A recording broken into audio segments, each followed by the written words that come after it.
안녕하십니까. 세무부인 에스크로 대표 정혜태입니다. 레버리지론에 대해서 계속 이야기를 하고 있습니다. 레버리지론이 위험하다, 이것이 폭발물이 될 거다, 기폭제가 될 거다라는 이야기를 제가 계속 해오고 있는데요. 그래서 이 라이트 레버리지론, 소위 말하는 규제를 덜 받는 이 라이트 레버리지론이 얼마나 될 거냐, 얼마나 증가했느냐라는 부분을 한번 설명을 하면요. 1987년부터 2017년 중 최우선 변제권이 있는 레버리지론 회수율이요. 레버리지론 중에서도 최우선 변제권이 아닌 레버리지론도 있는 거잖아요. 그건 좀 더 좀 설명을 하면은 우선순위가 최우선인 변제권이 있는 레버리지론의 회수율이 73% 추정되네요. 라이트 레버리지론은 이와 비슷한 71% 회수율을 보이는 것으로 추정을 합니다. 그래서 레버리지론 회수율이 어떻게 돼요? 라이트 레버리지론으로 가면서 떨어진다라고 그냥 이해를 하시면 될 것 같아요. 그죠? 그래서 이것이 늘어나는 추세가 있기 때문에 위험하다라고 마지막으로 이해를 하시기를 부탁을 드립니다. 그러면 이런 라이트 레버리지론의 증가가 뭐 급속히 있었다고 하더라도 이거보다 더 위험한 본질적인 위험은 뭐예요? 차입한 기업의 위험성이 높아지는 것, 재무 상태라든지 재무 구조가 악화되면 이 기업의 못 갚을 가능성이 높아지잖아요. 이러한 것들이 얼마나 되느냐라는 것이 대단히 중요하죠. 그래서 이 S&P라든지 FICC, 피치라는 뭐 이런 신용평가 기관들이 있는데요. BB 플러스 등급 이하인 B 등급 이하라고 그냥 편안하게 얘기할게요. 이런 경우에는 2007년도, 그러니까 글로벌 금융 위기 직전이죠.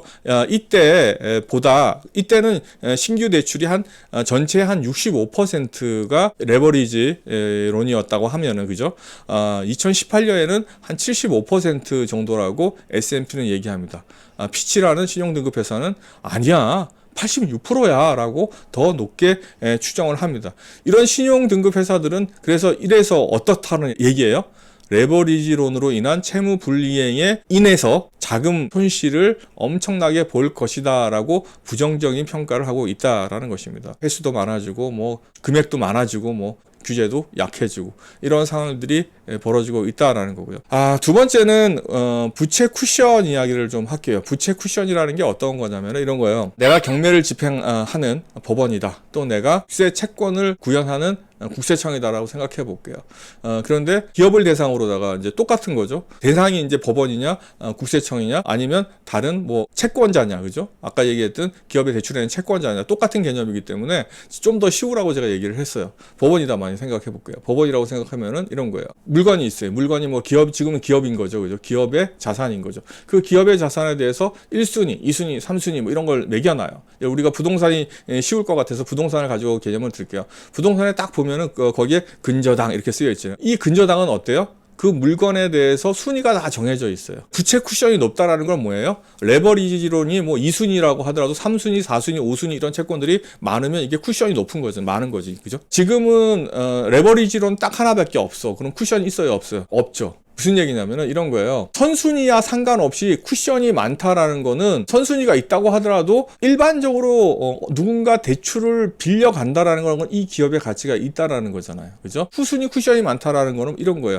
후순위로 빌려 가더라도 내가 받을 수 있다라고 생각하는 애들이 많은 거잖아요. 그런 애들이 많다라는 건 상대적으로 이 기업이 어떻다는 거예요? 안전하다는 거죠. 그죠? 후순위 애들이 바보가 아니잖아요. 누구나 다 합리적인 생각을 가진 사람일 거 아니에요. 그거 후순위 채권자들도 금융기관이거나 개인이라고 하더라도 뭔가 생각을 하고 빌려줬을 거 아니에요. 그 쿠션이 많아야 어때요? 안전한 거죠. 근데 이 부채 쿠션을 마련해 놓은 후순위 것들이 많이 없다라는 거예요. 소위 말하면 뭐 레버리지론이 상당히 선순위야, 1순위야. 근데 쿠션이 없어. 이러면 어떻게 돼요? 불안정한 채권이에요. 그죠?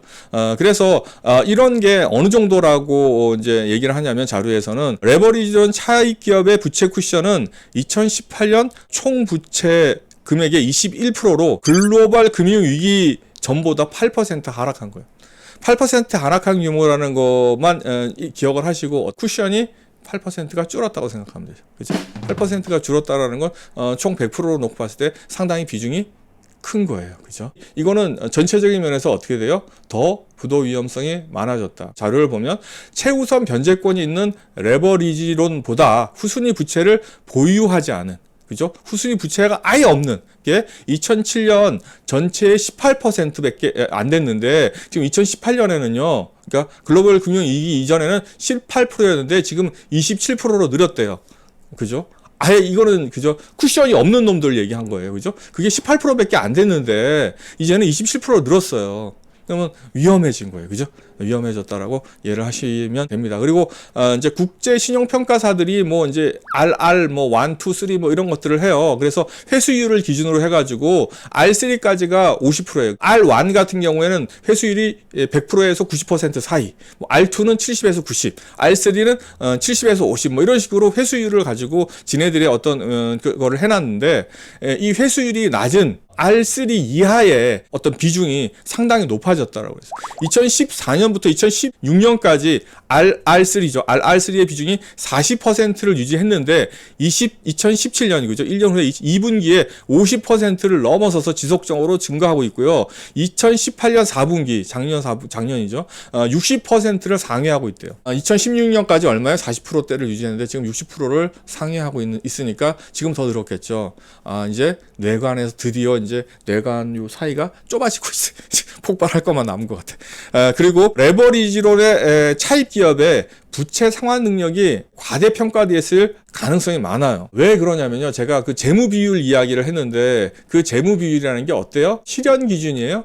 현금이 들어온 회수 기준이에요? 아니에요. 실현 기준이라고 이야기를 하지만 이 실현 기준은 뭐예요? 다시 말하면 권리 의무 이제 예를 들어서 채권으로 잡혀 있어도 이거는 어떻게 돼요? 수익이 실현된 걸로 봐요. 금방 회수될 거라고 가정하는 거죠. 그래서 흑자부도도 나오고. 그 다음에 재무 비율이라는 게 어때요? 현금 회수 기준하고 상관없이 예를 들어서 부채 비율이다. 그러면 그냥 내가 가지고 있는 순자산분의 부채 뭐 이런 식이에요. 그죠? 이게 정확한 거예요? 정확하지 않아요. 정확하지 않은데 이걸 기준으로 판단을 해요. 부채 상환 능력이 과대평가돼 있어요, 과소평가돼 있어요. 그죠? 차입 기업의 부채 상환 능력이 오히려 과대평가돼 있다. 상환 능력, 그죠? 기업의 가치는 과소평가되어 있겠죠. 상환 능력은 과대평가되고, 그죠? 이런 상황이면은 상당히 위험하지 않느냐라는 겁니다. 그래서 레버리지론이 이렇게 상당히 위험하다. 제가 오늘은 상당히 뭐 전문적인 얘기를 많이 해서 좀 죄송한데 어쨌든 간에 위험하다라는 겁니다. 네, 오늘은 여기까지 하겠습니다. 고맙습니다.